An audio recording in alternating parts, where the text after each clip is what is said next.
What's up, YouTube? Welcome to part 2, the technician aspect. Okay, so it doesn't really matter. We're in the beginning of 2023. Well, it does matter. Of course it matters. It always matters, right? Happy New Year. We're in the beginning of 2023, okay? We're in a whole new decade, the 20s of the 2000, or what would you call it, the 21st century, right? We're in a whole new decade. There is a lot of things that are changing. Whether you like to admit it or not, whether you want to embrace it or not, whether you think it's going in the right direction, the wrong direction, throw all that aside. Okay, throw all that aside for this video. And here's why. We are concerned about problems we're facing on the ground. Of course, we always should be. But what are the ideas or the mindsets that we need to be focusing on to move forward to win? To win. Anyone can raise a complaint. Anyone can raise a concern. But if you don't have the solution to the concern, you're speaking to people with dead ideas. Okay, dead ideas. What do I mean by this? All right. Well, let's focus in heavily on a technician in the modern era. Okay? We have a lot of youth out there. We have a lot of young men and women who need jobs, who are looking for a career. What's going to inspire them to want to do said career? You see? And I'll tell you, I've been telling people this. It's all based on perception. Again, the purpose behind this series is for the service advisor, the service technician, the parts advisor, the service management, as well as shop owners. Dealership, independent, doesn't matter.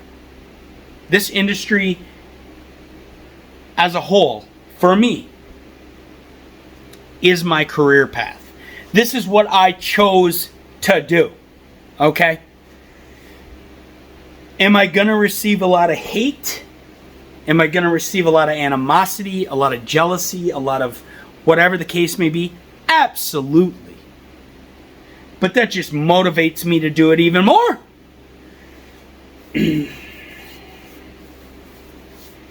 What I want people to gain from my experience or my channel ultimately is change your perspective of it.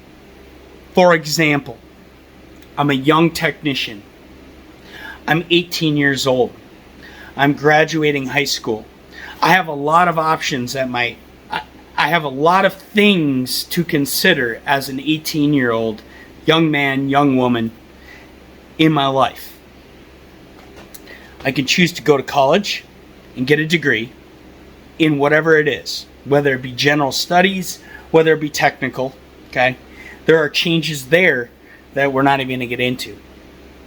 But let's say I choose automotive technical. I want to be an automotive technician, okay?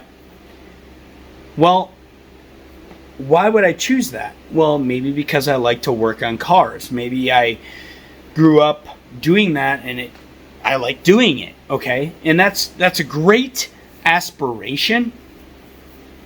I'm not discouraging that. But the perception of it, it's difficult. I perceive it to be one way when in fact it's another. What do I mean by this? You can like to put brakes on a car as a young person, okay? And you're like, wow, I should really think about doing this as a job. Putting brakes on cars, right? But you've never worked in the professional realm of it. So what is it? What exactly is expected of you as a technician? On today's cars, what is exactly expected of you as a technician? What are your expectations? What are you going to be facing moving forward from 2023 on? Well, that's why I'm making this video. I'm here to show you that it's not as simple as just throwing the brakes on a car. You need to be a people person. You need to be technical. You need to be well-rounded when it comes to research and understanding basic mathematics. You need to be very well written. That's a big one. If you're not well written, how are you going to write a story? How are you going to be able to take technical information and put it in a logical sense and make it look professional when you can't even write properly? So, is education important? Absolutely, it's important. But are we focusing our education in the right areas? I don't know. I'm not an educator. If I was, I could tell you when it comes to my profession, I would cater my training to what exactly it is you need to know how to do. You do need to know how to write well. You do need to know how to do basic math. And you need to understand that. And you also need to be able to research and find problems, solutions to problems, and do your research. Researching is key, okay? Reading and understanding theory of operation, very important. In this video, I'm going to show you something simple, okay? Something so simple for your average technician out there. And the reason I'm doing that is because I'm going to show you how complex it really is.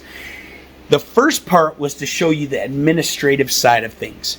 So you need to understand that part. This is the purpose behind education, a baseline.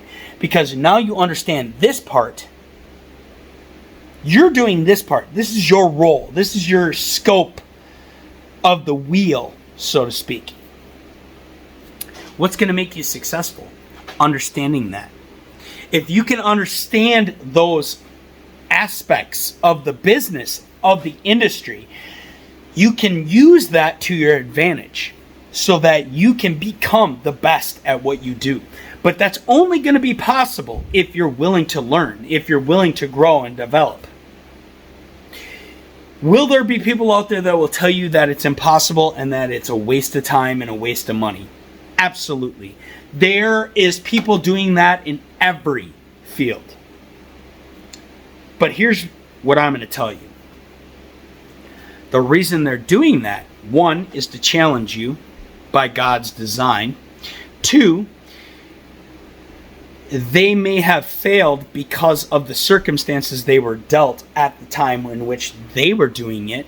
They didn't see a successful result, so therefore you should suffer.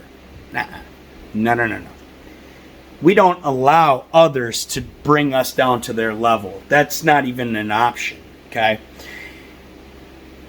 Moving forward, having a mindset of a forward-thinking kind of individual, we don't think about failure, okay? We know it exists, we know it's possible, but failure is not an option. Success is only the option, okay? I will be successful in this. I will overcome this challenge. Will I lose in the process? Absolutely. However, in the end state, I will be successful. I will win. Another thing, loyalty and devotion to whomever or whatever organization you belong to. Does that mean you should lockstep and say yes sir, no ma'am to everything that's presented to you? Absolutely not. And any organization would tell you we're not looking for that. We're looking for people who are we're looking for critical thinkers. We're looking for people who have new ideas, who want to invest their time, who care about what they're doing, who they work for. Okay? I don't care what it is. It could be a private shop, it could be it could be a massive corporation, okay? Does that mean that those corporations, those companies are necessarily ethical? No. But you're always going to have unethical decisions happen. But understanding what the goal is key, because your success depends upon that. If you drink the Kool-Aid of, well, it's all corrupt, it's all destructive, why try? Why even bother? You'll never be successful. No matter what you do. You can change career paths all you want. You're going to be in the same energy or the same mindset at the next venture. So how do I inspire a young technician to achieve? I show them. I show them how it's possible. I show them what it looks like to be a professional. What exactly does it take to be a professional technician? What does that look like? Well, the only way you're going to know or believe me is if I can actually show you an on-the-car situation or a practical situation in which you can be like, that guy's putting his money where his mouth is. That's right, I am.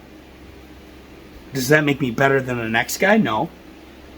But I'm not willing to accept failure because I'm invested, see?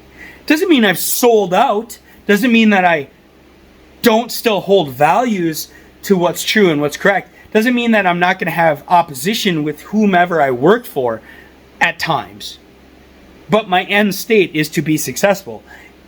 But in order for me to be successful, they have to be successful. So it's a give and take situation here. You don't get everything by moonlighting. We'll as a technician, moonlighting, okay? I could easily, I'm just going to give you an example. I could easily put a PAULY'S Auto business card, right? I'm just giving you an example. On the dashboard of every customer I deal with, where I work. Let me tell you how unethical that is. I'm undermining who I work for. I'm undermining everything I stand for because I'm basically stealing. That's stealing. Now, some out there will be like, yeah, but Paul, you got to look out for yourself. I am looking out for myself. You don't get to go in to an organization that's paying your paycheck and moonlight. That is a wrong thing to do because you're stealing from that organization. Your loyalty and your devotion to the mission is what matters. If you want to do your own thing, nobody's stopping you. You are certainly capable of starting your own business, your own career path, and making it happen. But you're not doing that. You're working for somebody. So if you're working for somebody, are you putting yourself into their shoes? Are you really looking at it correctly? Because would you want somebody working for you stealing your business away from you? Would you? I don't think you would. So there are your consequences for that. You're going to suffer the consequences for that. Whether you think so or not, you will. You might not see it, but it's going to come. And it might come several years later. So if you built yourself up and thought you were going to be super successful, but you stole to get there, you will pay the price for that. Okay, again, enough lecturing. What does it look like to be a professional technician? That's really going to come down to showing technicians what it looks like to be a professional technician. That's what I intend to do here. Training. How important is training? Shops out there now are really moving in a good direction. They're starting to embrace training. But is anyone picking up the ball and taking it? we out there as technicians complain, well, they don't want to send me to training. They don't want to do this. Is that the case? Because as I went through my career, and not only in a dealer aspect, but also independent side, they offered training to me, but I had to be willing to take a little bit of a sacrifice or say, yes, please send me to that Napa training. Send me to that O'Reilly's training. Even though I, as a technician, may think it's silly that I should go to training for alternator systems provided by Napa. I don't care how silly it is. Are they offering you training? Are you taking advantage of it? Well, yeah, but they were offering it to me, but I had to do it after hours, and they were going to pay me, but I have to go home, and I need a life too. Understandable. But again, they're offering it to you. They're paying it. I mean, if you're going to get a degree and you're working while you're getting a degree, do you not have to go to like night school or something to work full time and still get the degree? I mean, how do you look at it exactly? You can't have your cake and eat it too. Okay? Training. Why is training important? Because no matter what, you're going to gain from it. I don't care how great you think you are. No matter what, you'll gain from it. That training may not be the greatest, but there's something to gain from it. I complain about training. I complain about the design of it. But does that mean I think it's worthless? Absolutely not. I think that people make excuses not to do what they don't want to have to do, which is put in the effort. You need to put in the effort. So, with all that being said, what's the end state? Well, what did you originally set your intentions to be as a technician? If you thought that you were going to go work in the professional aspects of working on cars for a living, and you thought it was going to be like working on your mom's car or your grandma's car or your grandpa, whatever, putting brakes in the garage on a weekend, you don't have any clue what it's like to do it on a professional level. There are things that have to be done. There are protocol that have to be met. There's stories that have to be written. There's dealing with parts managers that have to be considered. There's dealing with service advisors, service managers, dealing with difficult customers. Your grandma versus professional are whole, I'm just using that as an example, are a whole different realm of, like, do you do it as a hobby?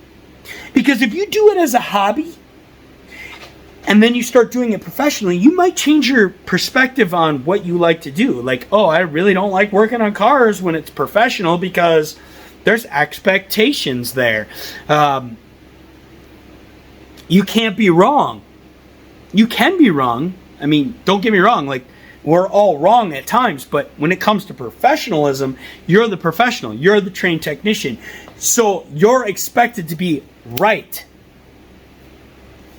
You're expected to be right. You're expected to know what you're talking about. You're expected to understand the system. You're expected to be able to fix that system. You're expected to be able to be tooled to do that system. Yeah, but the shops don't want to provide the tooling. Again, how much money do you want to make in this profession? If you're not willing to make the investment, why should you get paid more money?